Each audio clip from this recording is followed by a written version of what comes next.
Hello students, कैसे हो आप सब लोग। आई होप आप सब लोग मजे में होंगे और अच्छे से मेहनत कर रहे होंगे। चलिए तो एक काम करेंगे, आज हम लोग जो है पीरियोडिक प्रॉपर्टी का बराबर है, जो आपका 11th का 3rd चैप्टर है, classification of element and periodic properties. आज हम लोग उसके अंदर JEE के अंदर जो क्वेश्चंस पूछे जा चुके हैं उसके बेसिस पे डिस्कशन करने जा रहे हैं। इसके अंदर क्वेश्चंस जो मैं आपको देने वाला हूँ that is based on JEE main exam as well as advance exam, बराबर है। तो मेक श्योर कि आप अपनी पेन और कॉपी लेकर बैठे और सबसे पहले आपको डिस्क्रिप्शन बॉक्स में जाकर PDF जो है वो डाउनलोड कर लेना है और उसके बाद क्वेश्चन जो है यहाँ से हम लोग जैसे डिस्कस करते हैं वैसे ही डिस्कशन में जाएंगे, डिटेल डिस्कशन करेंगे हम लोग और आपको बिल्कुल समझ में आ जाएगा कि इसके अंदर कौन कौन से क्वेश्चन में क्या लॉजिक है। ओके, तो चलिए शुरू करते हैं। Okay, so we have basically this type of question list JEE advance IIT JEE, बराबर। तो आज हम लोग उसके अंदर जो है सबसे पहले देखिए JEE एडवांस के अंदर बेसिकली किस टाइप के क्वेश्चंस आते हैं। तो only one option correct, more than one option correct, बराबर है। इंटीजर टाइप क्वेश्चंस भी आते हैं। तो ये सारे क्वेश्चंस जो है उसी टाइप के फॉर्मेट में है जो आज तक पूछे जा चुके हैं, बराबर है। तो हम लोग स्टार्ट कर रहे हैं सबसे पहले ओनली वन ऑप्शन करेक्ट वाले में। उसमें कुछ 16 क्वेश्चंस है, बराबर है। और ये जो क्वेश्चंस है वो आपके जो जो अलग अलग बुक्स होते हैं उसमें से ही हम लोगों ने लिए हुए हैं और आज तक का जो पेपर का एनालिसिस है उसके बेसिस पे। तो चलिए स्टार्ट करते हैं। सबसे पहला क्वेश्चन है बेटा कि identify the correct order of acidic strength. अब एसिडिक स्ट्रेंथ जो है वो ऑक्साइड का हमें यहाँ पर डिसाइड करना है और आपको दिया हुआ है कार्बन डाइऑक्साइड, उसके बाद है कॉपर ऑक्साइड, उसके बाद है यहाँ पर कैल्शियम ऑक्साइड और उसके बाद है यहाँ पर H2O, बराबर। तो यहाँ पर आपके दिमाग में एक बात तो क्लियर है कि metallic oxides are basic in nature and non metallic oxides are acidic in nature. अगर नॉन मेटल के बेसिस पे देखेंगे तो लेफ्ट राइट जब आप लोग जाएंगे तो कौन सा ऑक्साइड जो है वो सबसे ज्यादा स्ट्रॉन्ग होगा एसिडिक प्रॉपर्टी के अंदर। So non metallic oxides are acidic, metallic oxides basic, we know that. So as increase in metallic character, तो इंक्रीज जैसे जैसे होता है मेटेलिक कैरेक्टर, वो जनरली हमें मालूम है कि metallic character top to bottom increase होता है और लेफ्ट टू राइट डिक्रीज होता है। Left to right non metallic character जो कैरेक्टर है वो बेटा बढ़ेगा। तो यहाँ पर आपके सामने जो है उसमें CO2 सबसे ज्यादा एसिडिक स्ट्रेंथ वाला है। तो हम लोग यहाँ पर सबसे पहले लिखेंगे कि ये CO2 जो है वो सबसे ज्यादा है। उसके बाद कौन सा आएगा, तो उसके बाद आएगा H2O जो उससे कम है, बराबर। उसके बाद आएगा H2O, उससे पहले आएगा यहाँ पर CuO, बराबर। ये भी ट्रांजिशन मेटल का ऑक्साइड है और उससे पहले है यहाँ पर कैल्शियम ऑक्साइड। ये ऑप्शन A वाला जो है वो करेक्ट है, बराबर। सो इन दैट यहाँ पर आप लोग टाइटल डाल दीजिए कि ये जो आज हम लोग डिस्कस कर रहे हैं बेसिकली वो JEE एडवांस है, JEE एडवांस एग्जाम, बराबर। उसके अंदर क्वेश्चंस पूछे गए हैं बेटा, वही हम लोग डिस्कस कर रहे हैं, बराबर। तो ऑप्शन A करेक्ट है फर्स्ट वाले MCQ के अंदर। उसके बाद हम लोग जाएंगे सेकंड MCQ में। अरेंज H2O, देखो अमाउंट, ओके सॉरी, क्या क्या दिया हुआ है, पानी का मॉलिक्यूल है, फिर हमारे पास है H2S, उसके बाद हमारे पास है H2Se, उसके बाद है H2Te। तो ये बेसिकली कौन से ग्रुप है, तो आप देखोगे कि उसी से टीपो ये आपको सिखाया हुआ है 16 ग्रुप के हाइड्राइड्स के बारे में। क्या है, 16 ग्रुप के हाइड्राइड्स के बारे में पूछा हुआ है। इसमें से the one with highest boiling point, सबसे ज्यादा बॉइलिंग पॉइंट किसका है, तो इनके ऑप्शंस में है पानी, इन चारों में से कोई एक ही हो सकता है, लेकिन सबसे ज्यादा जो है वो हमें यहाँ पर मिलेगा कौन, पानी। क्योंकि पानी के अंदर जो है ना स्ट्रॉन्ग इंटरमॉलिक्यूलर हाइड्रोजन बॉन्ड होता है, इंटरमॉलिक्यूलर हाइड्रोजन बॉन्ड, बराबर। पानी का एक मॉलिक्यूल जो होता है उसके अंदर ये रहता है plus delta that is -2 delta. तो यहां से अगर आप देखोगे तो इस तरह से वो हाइड्रोजन बॉन्ड बना सकता है। तो इन दैट केस वाटर, बराबर है, उसमें हाइड्रोजन बॉन्ड होगा no hydrogen bond formation can occur in case of sulphur selenium and tellurium. Sulphur selenium tellurium में ऐसा कोई हाइड्रोजन बॉन्ड नहीं बनता है, सिर्फ पानी में बनेगा। इसलिए ओनली वन ऑप्शन करेक्ट में यही आएगा, लोअर वैल्यूज ऑफ इलेक्ट्रोनेगेटिविटी। इसमें इलेक्ट्रोनेगेटिविटी की वैल्यू बहुत ही कम होती है और पानी के अंदर ऑक्सीजन की सबसे ज्यादा होती है। और सीधा सा रीजन है कि स्ट्रॉन्ग इंटरमॉलिक्यूलर हाइड्रोजन बॉन्ड बनाता है, बराबर। आप लोग हाइड्रोजन बॉन्ड याद रखो। अगर हाइड्रोजन बॉन्ड अभी भी समझ में नहीं आ रहा है तो वो केमिकल बॉन्डिंग में आने वाला है, फिर भी बता दूं। देखो, मान लो कि मेरे पास एक मॉलिक्यूल है HF का, दूसरा मॉलिक्यूल है HF का। ये कैसा बॉन्ड है? कोवैलेंट बॉन्ड है बेटा। और यहाँ पर fluorine is more electronegative, hydrogen is less electronegative. So in that case, partial positive charge created on hydrogen and partial negative charge created on chlorine. इन दोनों के बीच में क्या होगा? तो याद रखिए, the attraction force exists between the positively charged hydrogen and any electronegative element, chlorine, oxygen, nitrogen. That is called hydrogen bond. So here in that case, the attraction force exists between the fluorine of one molecule and hydrogen of other molecule. यहाँ पर भी ऐसा ही है, ये hydrogen एक molecule का है, दूसरे मॉलिक्यूल के साथ ऑक्सीजन होगा, वो अटैच होगा। तो attraction force exist between the positively charge hydrogen and electronegative element जो है हमारे पास ऑक्सीजन, क्लोरीन या तो नाइट्रोजन। तो ये बेस है इसका। 2000 में क्वेश्चन में ये पूछा गया है। हम लोग जो है यहाँ पर डिफरेंट जो है क्वेश्चंस डिस्कस कर रहे हैं, साल कोई भी हो। The correct order of acidic strength is. अब एसिडिक स्ट्रेंथ का करेक्ट ऑर्डर हमें देखना है। 4 ऑप्शन दिए गए हैं, बराबर है। पहली बात, कौन सा ऑप्शन हमें सिलेक्ट करना है? देखो, मेटालिक ऑक्साइड वाला तो भूल ही जाओ, तो ऑप्शन डी चला जाएगा, सी भी चला जाएगा। सी में है एक आधा एम्फोटेरिक है, लेकिन वो आएगा नहीं। अब बचा ए और बी की बात, बराबर है। तो करेक्ट ऑर्डर किसमें दिया हुआ है वो आप देख सकते हो। तो इसके अंदर पहले ऑप्शन में क्या है बेटा? तो पहले ऑप्शन में आपको दिया हुआ है Cl2O7, बराबर है। थर्ड वाला जो एमसीक्यू है उसमें क्या है? Cl2O7 दिया हुआ है। उसके बाद है SO2, बराबर है। और उसके बाद है P4O10। तो इस तरह से ऑर्डर दिया हुआ है। और दूसरा ऑप्शन जो है, बराबर है, उसके अंदर क्या है? कार्बन डाइऑक्साइड, तो ठीक है। फिर N2O5 और फिर आएगा आपका सल्फर ट्राइऑक्साइड, बराबर। ये दोनों में से सिलेक्ट करना है। पहले दिमाग लॉजिक लगाओ कि कौन से ऑप्शन एलिमिनेट हो रहे हैं, बराबर। उसके बाद हम लोग ऐसे ही स्ट्रेंथ पे जाएंगे ना।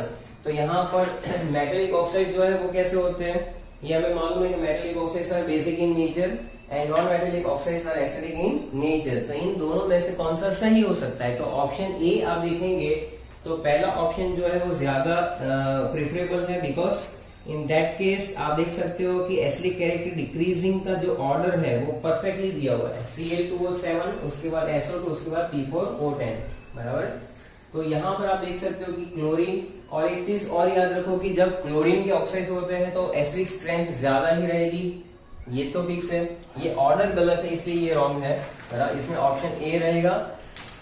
इसके पीछे का रीजनिंग एक ये भी आएगा कि जैसे जैसे ऑक्सीडेशन स्टेट जो है उसमें भी वेरिएशन आता है, उसके ऊपर भी डिपेंडेंसी रहती है, किसका ज्यादा किसका कम। तो इसमें आप देखोगे तो +7 रहेगा, बराबर। यहाँ पर 4 रहेगा और यहाँ पर जो है 10/4 हो जाएगा, तो वो काफी कम है। तो ये ऑर्डर जो है ज्यादा प्रेफरेबल है और यही सही है, बराबर। प्रेफरेबल तो ठीक है, कॉन्सेप्ट वाइज भी ये सही है बिल्कुल। तो okay, now we are moving on the next question, that is the correct order of radii, बराबर है। तो रेडियस का ऑर्डर जो है उसमें cation is always smaller than parent atom, anion is always larger than parent atom। इस basis पे हम लोग चलेंगे, बराबर है। तो ऑप्शन वाइज अगर आप लोग चेक करेंगे तो कौन सा ऑप्शन सही जा रहा है। देखो, सबसे पहला ऑप्शन आपको दे रखा है इसके अंदर 4th वाले में कि भाई नाइट्रोजन है, बराबर है, फिर बेरिलियम और बोरॉन। तो ये बिल्कुल गलत है क्योंकि ये ऑर्डर करेक्ट है ही नहीं, बराबर है। लेफ्ट टू राइट अगर तुम देखते हो तो जो रेडियाई है, रेडियस वो क्या होती जाती है? डिक्रीज होती जाती है। तो यहाँ पर बेरिलियम, बोरॉन, बराबर है। उस तरह से आप देखोगे तो बेरिलियम है, उसके बाद बोरॉन है, उसके बाद क्या आ जाएगा? नाइट्रोजन, बराबर है। तो लेफ्ट राइट डिक्रीज में सबसे कम चलो नाइट्रोजन की, लेकिन बाद में बोरॉन होना चाहिए था, तो ये नहीं है, इसलिए रॉन्ग है। उसके बाद है हमारे पास कौन सा? तो F-, बराबर है। और O2 माइनस और दिया हुआ है N3 माइनस, बराबर ये है। अब ये करेक्ट ऑर्डर है या नहीं है उसको किस तरह से हम लोग निकाल सकते हैं। तो there is decrease in effective nuclear charge, बराबर है। तो सब में आपको क्या लेना है बेटा, Z/E का रेशियो लेना है, बराबर। इसका एक सिंपल सा लॉजिक है कि अगर आप Z/E का रेशियो ले लेते हो तो आपको बिल्कुल पता चल जाएगा। Z/E का मतलब क्या होता है कि Z जो यहाँ पर आपका एटॉमिक नंबर है और बाकी E जो है वो इलेक्ट्रॉन है। तो यहाँ पर आप देखेंगे F माइनस के लिए हो जाएगा 9/10, बराबर है। इसके लिए हो जाएगा 8/10 और इसके लिए हो जाएगा 7/10। तो ये 0.9 है, बराबर है। ये 0.9 हो जाएगा, ये 0.8 हो जाएगा, ये 0.7 हो जाएगा। तो इस तरह से आप जब Z/E का रेशियो देखोगे तो आपको क्लियर आइडिया आ जाएगा कि भाई the size decreases with increase in effective nuclear charge. Effective nuclear charge जो है वो जैसे जैसे बढ़ेगा वैसे वैसे क्या हो जाएगा, उसका जो साइज है वो उस तरह से चेंज होता जाएगा। तो इन तीनों में सबसे बड़ा कौन, N3 माइनस। हालांकि इलेक्ट्रॉन सबसे ज्यादा इसमें है, लेकिन इसका जो नंबर ऑफ प्रोटॉन्स है वो कैसे है, बहुत ही कम है। तो 0.9 आएगा, 0.8 और 0.7, बराबर। तो एज Z/E रेशियो जो है उससे आप लोग क्लियरली आइडिया गेन कर सकते हो। This ratio effective nuclear charge जो है from F minus two N3 minus, बराबर, वो डिक्रीज हो रहा है। The size decreases with increase in effective nuclear charge, बराबर। तो जैसे जैसे न्यूक्लियर चार्ज बढ़ेगा वैसे उसकी साइज जो है वो छोटी होती जाती है। तो यहाँ पर न्यूक्लियर चार्ज ज्यादा है, बराबर। तो ये एक चीज याद रखनी है। क्वेश्चन नंबर 5 पे है, the incorrect statement among the following, the first ionization potential of aluminium is less than the first ionization potential of magnesium. चलो, आयनाइजेशन है, एंथैल्पी का मतलब क्या होता है बेटा कि फर्स्ट इलेक्ट्रॉन निकालने के लिए आपको कितनी एनर्जी देनी पड़ती है। तो गलत कौन सा है वो निकालना है। अब उन्होंने बता दिया कि मैग्नीशियम है, तो मैग्नीशियम में क्या होगा, नियॉन है और 3s2 है। और एल्यूमिनियम में क्या हो जाएगा, यहाँ पर नियॉन 3s2 3p1 हो जाएगा, 3s2 3p1। यानी इसकी आयनाइजेशन एंथैल्पी कम है और इसकी ज्यादा है, बराबर है। तो यस, फर्स्ट आयनाइजेशन एल्यूमिनियम, तो सही है। ऑप्शन ए जो है वो करेक्ट स्टेटमेंट है, इसलिए ये हमें पूछा गया है रॉन्ग स्टेटमेंट, तो ये आंसर सही नहीं है। दूसरा क्या है, the second ionization potential of magnesium is greater than the second ionization potential of sodium. चलो, मैग्नीशियम में अगर हमें सेकंड आयनाइजेशन पोटेंशियल यानी कि Mg+ बना दो और इसमें से इलेक्ट्रॉन रिमूव करना है, और Na+ में क्या हो जाएगा, 1s2 2s2 2p6, यानी इसमें से इलेक्ट्रॉन निकालने के लिए आपको ज्यादा एनर्जी देनी पड़ेगी कंपेयर टू दैट। इसने क्या बोला, the second ionization enthalpy of magnesium is greater, wrong. तो बी ऑप्शन रॉन्ग है, बिल्कुल दिख रहा है बी ऑप्शन रॉन्ग है, इसलिए हमारा वो आंसर सही है, because in that incorrect statement हमें फाइंड करना था। तो इसके अंदर आएगा बी, बराबर है। ओके, बाकी चेक करने की जरूरत नहीं, आप कर सकते हो। First ionization potential of sodium is less than that of first ionization potential of magnesium, बराबर। तो ये बट ऑब्वियस है कि सोडियम में 3s1 में से इलेक्ट्रॉन निकालना है, मैग्नीशियम में 3s2, तो 3s2 is more stable than 3s1। And last one is the third ionisation potential of magnesium is greater than the third ionisation potential of aluminium. सीधी सी बात है, मैग्नीशियम में तीसरा इलेक्ट्रॉन जब निकालोगे तो 2p6 में से निकालना होगा, एल्यूमिनियम में जब आप निकालते हो तो 3s1 में से जाएगा, बराबर। इसलिए वो स्टेटमेंट भी सही है। तो इन दैट केस फिफ्थ वन में ऑप्शन आएगा कौन सा, हमारा बी। फिफ्थ में ऑप्शन जो है आपका रहेगा बी। नेक्स्ट है हमारे पास, which has most stable +2 oxidation state. सबसे ज्यादा स्टेबल +2 ऑक्सीडेशन स्टेट किस में है, चलो तो उसकी भी डिस्कशन कर लेते हैं।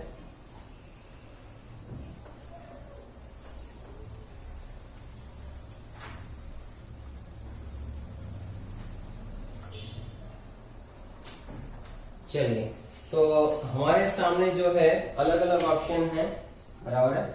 एक है हमारे पास 6 वाले में, एक है SN15, फिर आएगा PB, फिर आएगा Fe और फिर आएगा Ag, बराबर। अब देखिए थोड़ा सा लॉजिक यहाँ पर चलना चाहिए और हमें ये भी पता होना चाहिए कि क्या क्या इसके थोड़े से कन्फिगरेशन वाइज जा रहे हैं, बराबर। PB+2 अगर आप देखोगे, बराबर, PB+2 की आप देखोगे बात, तो सबसे पहले मैं चलो 1 बाय 1 डिस्कस करते हैं। सबसे पहले SN+2, उसके बाद आएगा PB+2, उसके बाद आएगा Fe+2 और उसके बाद आएगा Ag+2। बराबर, देखो ये दोनों जो है ट्रांजिशन एलिमेंट की series, first second third transition series है। सबसे पहले इसका तो आपको आ ही जाएगा, इसमें Fe का नंबर होता है 26 यानी आर्गन 4s2 लिख लेते हैं, आर्गन बराबर है 4s2 और हो जाएगा 3d6। और अगर इसमें से +2 की बात आएगी तो ये हो जाएगा 4s0। ये पहली बार। Fe+2 जो है बहुत ही इजी है, वो आप सबसे पहले लिख सकते हो। Sn+2 जो है, Pb+2 जो है, Sn+2 सब में अलग अलग रहेगा। बराबर है, Pb+2 में जनरली रहता है तो वो रहता है आपका 5d10 6s2। ये जो है कौन सा सीरीज का है, तो आप देख सकते हो 5d10 6s2 जो है वो Pb+2 का है। उसके बाद अगर हम लोग आगे बढ़ेंगे तो Ag+2 के अंदर हो जाएगा 4d6, यहाँ पर होना चाहिए 4d6 वैलेंस शेल में ये रहेगा। और Pb+2 जो है उसके अंदर जो है 5d10 6s2, सॉरी बेटा ये जो है वो 5d10 6s2 जो है वो सही में इसके लिए है, यहाँ पर है। तो इन दैट केस Pb+2 हमारे पास ये रहा 5d10 और Sn+2 में 4d10 5s2 होगा, 4d10 5s2। तो अब आप देखेंगे कि इस सारे इलेक्ट्रॉन कॉन्फ़िगरेशन के अंदर आपके पास नॉलेज ना होता और रफ में जाकर अपना काम कर सकते हो, तो उसके बेसिस पे आपको पता चलेगा कि इन that case which one is most stable. तो यहाँ पर कौन सा लॉजिक लग सकता है कि Pb+2 जो है most stable +2 oxidation state, because in it we have completely filled 5d orbitals. 5d orbitals यहाँ पर कैसी है, कंप्लीटली फिल्ड है।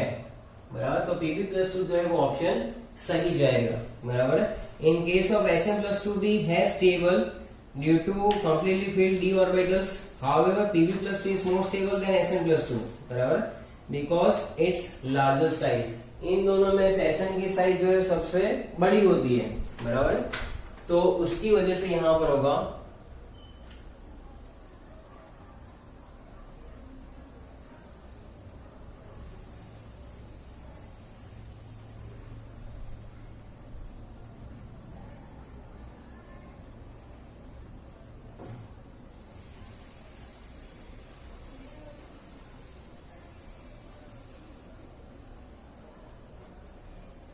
यस।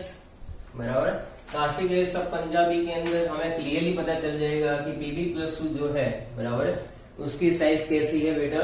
तो टॉप टू बॉटम अगर हम लोग यहाँ पर जा रहे हैं बराबर है, तो हमें ये पता होना चाहिए कि Pb+2 is more stable than Sn+2।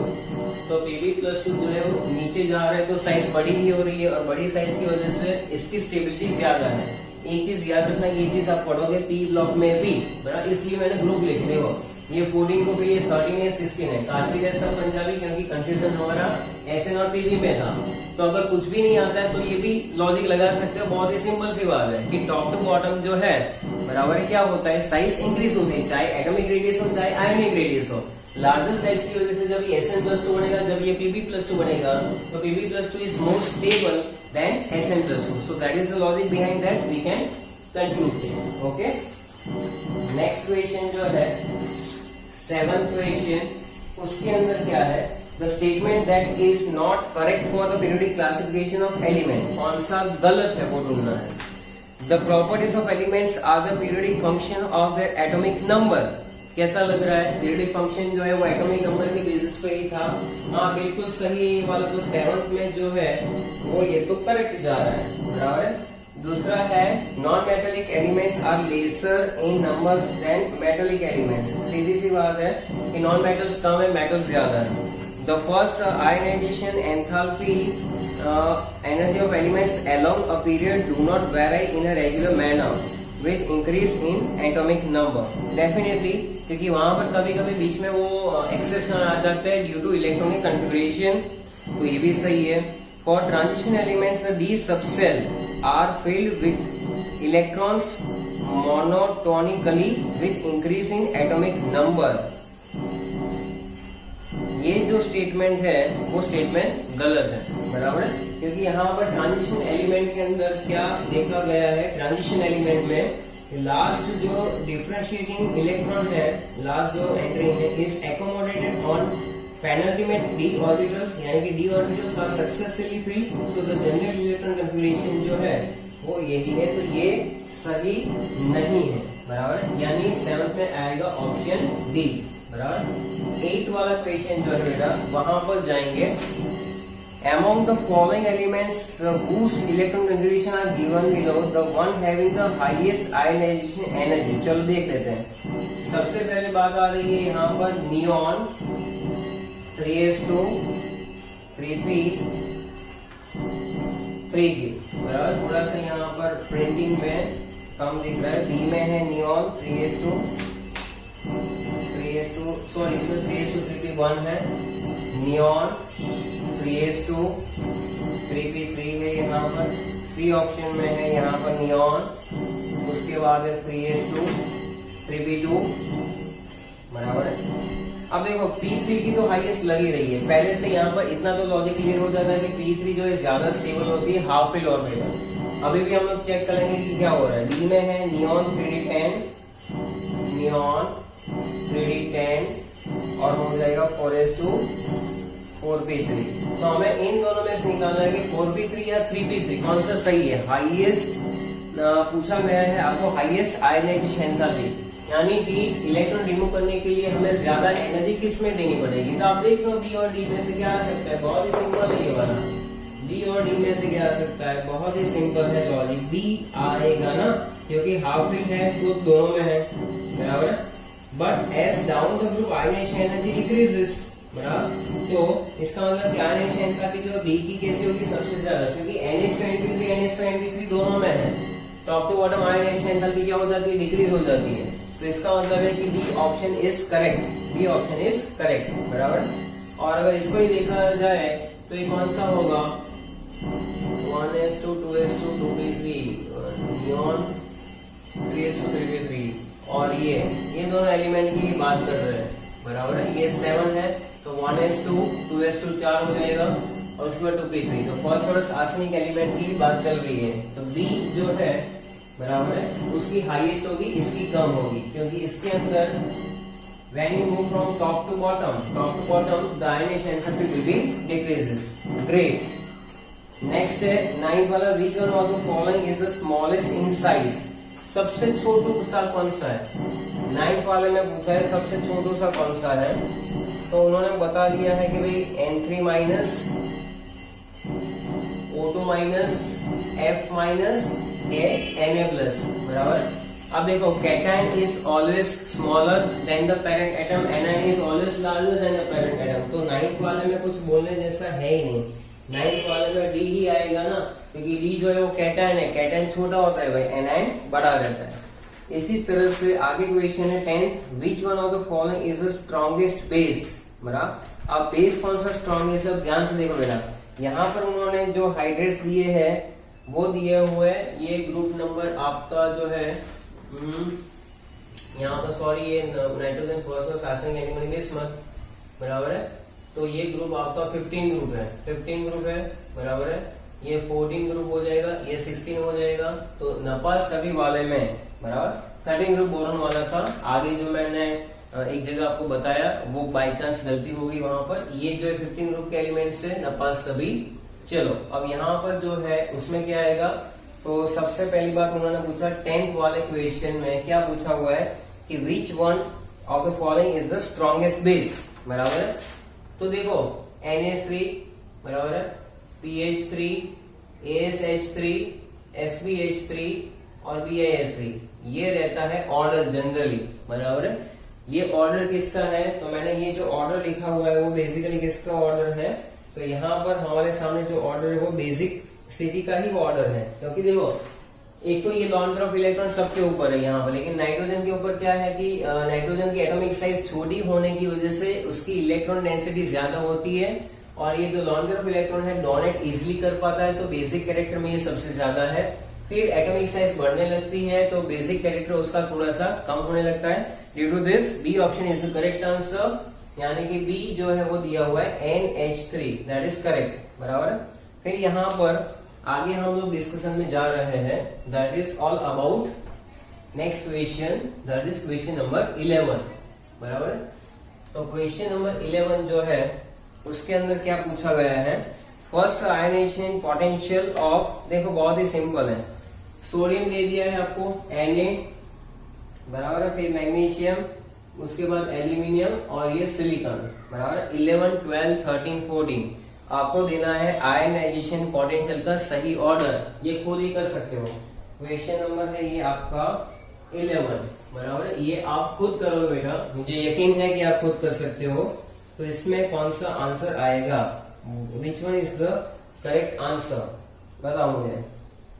देखो आयनाइजेशन पोटेंशियल की बात है तो सोडियम और मैग्नीशियम में मैग्नीशियम का ज्यादा है, बट ऑब्वियस है कि ये 3s2 ये 3s1 है, बराबर है। फिर उसके बाद एल्यूमिनियम से जो है वो भी मैग्नीशियम का ज्यादा रहेगा, क्योंकि इसमें 3p में से इलेक्ट्रॉन निकालना है, इसमें 3s में से निकालना है। और उसके बाद आएगा शायद सिलिकॉन, सॉरी सिलिकॉन के अंदर यहाँ पर आएगा ऐसा कुछ, क्यों, क्योंकि इसकी कन्फिगरेशन है आपकी नियॉन 3s2 3p1 और यहाँ पर आ जाएगा नियॉन 3s2 3p2। तो ये जो है इसमें नंबर ऑफ प्रोटॉन्स यानी न्यूक्लियर चार्ज बढ़ा, इसमें ये क्या था, हर एक में रीजन है बेटा। सोडियम जो है इससे मैग्नीशियम का ज्यादा गैस है, ये 3s1 है बैलेंस है, ये है 3s2, तो बट ऑब्वियस इसका ज्यादा है। इसमें 3p में से इलेक्ट्रॉन निकालना है, इसमें 3s में से निकालना है, तो मैग्नीशियम का ज्यादा है एल्यूमिनियम की कंपेरिजन में। उसके बाद ये इन दोनों की अगर कंपेरिजन करी जाए तो 3p में से ही निकालना है, तो यहाँ पर क्या आएगा कि न्यूक्लियर चार्ज किसका ज्यादा है, तो इसलिए ये ऑप्शन जो है वो ए आएगा बिल्कुल सही। फिर आएगा question number 12, so the electronegativity of the following elements increase in order, बराबर है। इंक्रीज इन ऑर्डर का पूछा हुआ है, चार अलग अलग आपको दिए, देखो electronegativity left right increase, top to bottom decrease, बराबर है। तो आपका दिमाग चलना चाहिए कि लेफ्ट राइट कैसे इंक्रीज हो रही है और टॉप टू बॉटम डिक्रीजिंग है। तो चारों ऑप्शन में से आप जो है थोड़ा सा लॉजिक लगाओगे तो तुरंत क्लियर आइडिया हो जाएगा कि 12th वाले में ऑप्शन जो है वो कौन सा आएगा, बराबर है। ऑप्शन जो है वो कौन सा आएगा, तो देखो सिलिकॉन, फिर है फॉस्फोरस, उसके बाद है कार्बन, उसके बाद है नाइट्रोजन, बराबर। अब ये कैसे अरेंज किया हुआ है, तो सिलिकॉन है हमारा 14, 14 से 15, बराबर, इलेक्ट्रोनेगेटिविटी बढ़ी, ये तो है ही। कार्बन और नाइट्रोजन में कौन सा है सबसे ज्यादा, तो ये किस तरह से दिया हुआ है आप चेक करोगे तो काशी गए सब पंजाबी वैसा है ऑर्डर, और यहाँ पर है कार्बन 6 है, उसके बाद में नाइट्रोजन 7 और नपास यानी ऐसे एक स्क्वायर बना दो और क्लियरली आइडिया आ जाएगा कि लेफ्ट राइट इंक्रीज हो रहा है, टॉप टू बॉटम डिक्रीज होता है इलेक्ट्रोनेगेटिविटी ऑर्डर। इलेक्ट्रोनेगेटिविटी बराबर है left right increase, top to bottom decrease, इतना सा लॉजिक लगा लोगे तो देखो इसमें सबसे ज्यादा नाइट्रोजन ही है, बराबर। उसके बाद कार्बन आएगा, छोटा कम है, फिर नीचे जाओगे तो डिक्रीज हो रहा है ना। अब डिक्रीज में भी देखो सिलिकॉन और फॉस्फोरस है, तो लेफ्ट राइट इंक्रीज, तो फॉस्फोरस का ज्यादा सिलिकॉन का कम, तो इस तरह से ये ऑर्डर बैठेगा। So that is the correct answer, silicon phosphorus carbon, तो option C is the correct answer. 13 वाला जो है atomic radii of fluorine and neon in angstrom unit are given, F minus का दिया हुआ है और नियॉन का क्या दिया हुआ है आपको, एटॉमिक रेडियस, बराबर। यहां तक जनरली हमारा कॉन्सेप्ट चलता है वो कोवेलेंट रेडियस का चलता है, और आगे चलता है वो वन वर रेडियस का आ जाता है। तो इन case of neon the atomic radius is in one were radius which is larger, which is basically larger in the comparison of F minus। तो सेकंड जो वैल्यू है वो बड़ी होनी चाहिए, सेकंड वैल्यू बड़ी किस में जा रही है, तो उसके हिसाब से आंसर आएगा 0.72 1.6 1.6 1.7 तो यानी ए ऑप्शन जो है वो इसके साथ मैच कर रहा है, जहां पर आपका ऑप्शन जो है वो सही जाएगा, that is atomic radius is more of neon, तो ये जाएगा सही। 14 वाले में कैसे करेंगे, in question number 14 the first ionisation enthalpy in electron volt of nitrogen and oxygen atom are respectively. तो बात ऑब्वियस है यार कि नाइट्रोजन ऑक्सीजन में फर्स्ट आयनेशन एंथैल्पी किसकी ज्यादा होगी, तो नाइट्रोजन जो है उसमें आएगा आपका helium 2s2 2p3 2s2 2p3, और ऑक्सीजन जो इसमें आएगा हीलियम 2s2 2p4। तो आप ही बताओ ये ज्यादा स्टेबल है तो इसमें एनर्जी ज्यादा लगेगी। So in that case the correct answer जो है वो कौन सा आएगा, फर्स्ट आयनेशन एंथैल्पी के बेसिस पे आप देखोगे तो ये आएगा ए वाला, बराबर है। नाइट्रोजन की ज्यादा और इसकी कम, यानी इसकी है 14.6 और इसकी होगी 13.6। फिर आएगा क्वेश्चन नंबर 15, बराबर है क्वेश्चन नंबर 15। तो इसको भी हम लोग अच्छे से डिस्कस करेंगे कि किस तरह से जा रही है। तो क्वेश्चन नंबर 15 है, इसका क्वेश्चन ये रहा आपके सामने, the element with the highest first ionization enthalpy. तो बोरॉन कार्बन पूछा हुआ है, बोरॉन है, कार्बन है, नाइट्रोजन है और ऑक्सीजन है। आप खुद बताओ, इसमें से बहुत ही सिंपल है ये सवाल, बराबर बहुत ही सिंपल जा रहा है। तो इसमें नाइट्रोजन ही आएगा क्योंकि नाइट्रोजन जो है सबसे ज्यादा स्टेबल है। एक तो लेफ्ट टू राइट जो है वो आयनाइजेशन एंथैल्पी डिक्रीज होती है, लेकिन उसमें भी नाइट्रोजन की ज्यादा होगी क्योंकि यही रहेगा 2p3 वाला। In the case of next 16, the correct order of second ionization potential, देखो second ionization potential की बात कर रही है, वो भी carbon, nitrogen, oxygen, fluorine, carbon, nitrogen, oxygen और फ्लोरीन। ध्यान से देखो, इसकी कन्फिगरेशन ये रही, हीलियम 2s2 2p3, इसमें रहेगा हीलियम 2s2 2p4 और यहाँ पर रहेगा हीलियम 2s2 2p5। अब यहाँ पर ये सारे केसेस के अंदर होता क्या है कि जब कभी भी आप देखते हो तो सेकंड आयनाइजेशन एंथैल्पी का मतलब होता है कि दूसरा इलेक्ट्रॉन निकालना। पहला होता तो नाइट्रोजन सही था, दूसरे में ऑक्सीजन सही आएगा, बराबर है। तो ये जो है ऑर्डर किस तरह से आना चाहिए, तो ऑक्सीजन जो है वो सबसे ज्यादा है, तो ऑक्सीजन सबसे ज्यादा हो जाएगा। वैसा ऑप्शन जो है वो आपके पास दो है, ऑक्सीजन नाइट्रोजन या तो ऑक्सीजन फ्लोरीन। किस तरह से फिर आप अप्रोच करोगे वो आपको थोड़ा सा सोचना है कि जो +1 है ये सबको +1 बना दो, तो ये क्या हो जाएगा, यहाँ 2p1, ये हो जाएगा 2p2, ये हो जाएगा 2p3 और उसके बाद हो जाएगा 4, बराबर है। अच्छा, आयनाइजेशन एंथैल्पी जो है सेकंड आयनाइजेशन एंथैल्पी हो या थर्ड हो, लेफ्ट राइट जो है आयनाइजेशन एंथैल्पी क्या होती है, लेफ्ट राइट जाने पे बढ़ती है बेटा। तो लेफ्ट राइट में फ्लोरीन जो है वो सबसे ज्यादा है ना, क्योंकि इसका एटॉमिक नंबर ज्यादा है। तो यहाँ पर ऑक्सीजन की सेकंड आयनाइजेशन एंथैल्पी ज्यादा, फिर फ्लोरीन की रहेगी, फिर आएगी नाइट्रोजन की और फिर आएगी कार्बन की। देखो यहाँ पर दो लॉजिक काम करेंगे, एक होगा half fill orbital in the case of O+, तो वो ज्यादा है।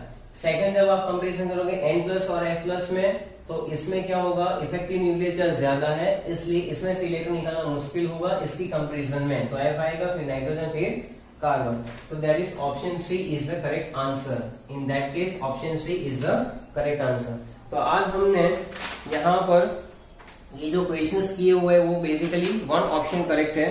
इसके बाद क्वेश्चन नंबर 17 से 24 में जाएंगे जब हम लोग, तो that is basically all about more than 1 correct है। उसके बाद इंटीजर टाइप है, सब्जेक्ट की प्रॉब्लम्स है, तो ये सब कुछ अभी हमें करना है।